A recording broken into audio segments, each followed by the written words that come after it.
If I say xeriscaping, you might look at me with surprise. But behind this difficult-to-spell word, a more straightforward idea soon appears, and etymology can give us a clue.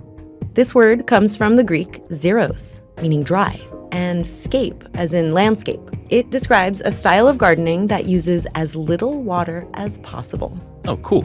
I didn't know that. You might imagine cactuses and rocks, but dry gardens are much more than that. They can even be lush. So, in practical terms, what's behind the term xeriscaping? And how is this idea reinventing the world of tomorrow? I'm James. And I'm Amy. Together, let's decode the ideas that are shaping the future of sustainable construction. Constructing New Worlds by Saint-Gobain. Behind words, solutions, and innovations for a sustainable future.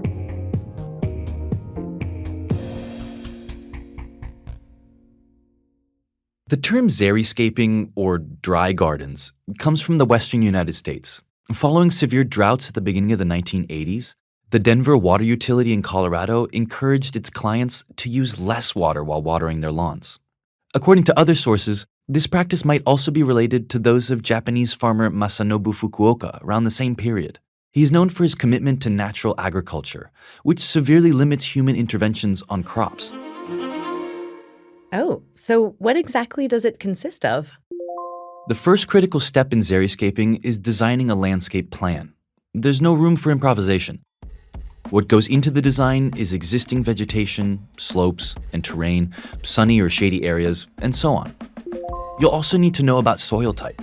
If it's very poor, you'll need to add compost to improve it, and especially plan on planting vegetation suited to that specific soil type.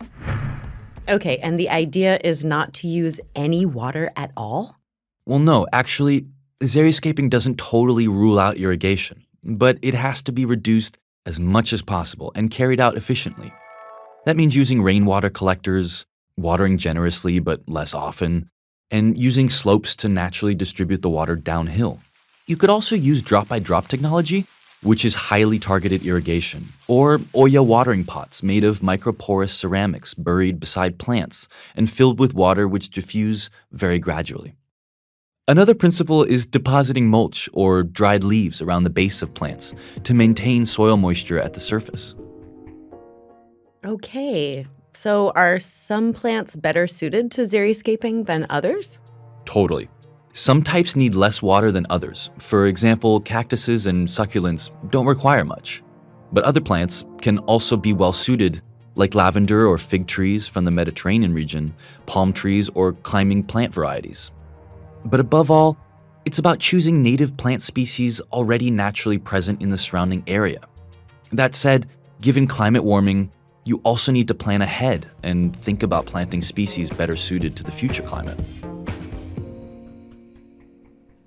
So are landscape designers and urban planners worldwide aware of this xeriscaping concept? Well, funny enough, more and more professionals are actually practicing it without knowing what it is. Many regions around the world are facing increasingly severe droughts, as you know. And don't forget that the main advantage of xeriscaping is decreasing the water used for yard care by 25 to even 75%. We're talking about landscape designs that sustainably conserve water resources. What do you mean, sustainably? Well, the chosen plants can grow without needing much maintenance. It's a big plus for urban parks in large cities, for example. And metropolitan areas know that planning park maintenance ahead of time allows them to develop green spaces that are both attractive and cheap to maintain. That's how xeriscaping is gaining in popularity. Oh, okay. I saw a European-supported program in Zaragoza, a highly arid region of Spain called Optimizagua. This project's approach combines traditional rainwater collection infrastructure with water regulation systems, depending on zone and terrain, and introduces intelligent solutions based on emerging technologies. This method has allowed irrigation systems to be adapted to the needs of every plant by irrigating only when weather conditions require it. Practically speaking, this has allowed 2 city parks, Oliver Park and Castillo Palomar Park, to reduce irrigation by 68%.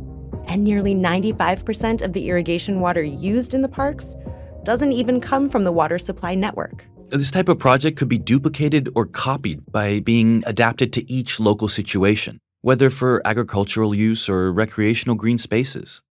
Another example from New Mexico in the US is the city of Albuquerque, where they've also started water conservation projects to encourage water-smart irrigation methods.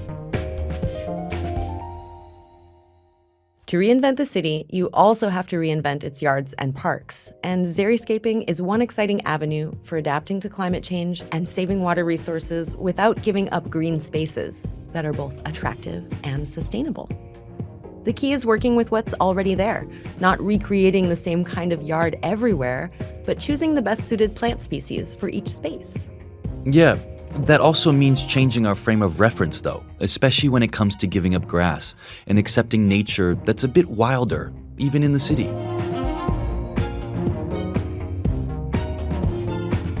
Constructing New Worlds by Saint-Gobain. Behind words, solutions, and innovations for a sustainable future.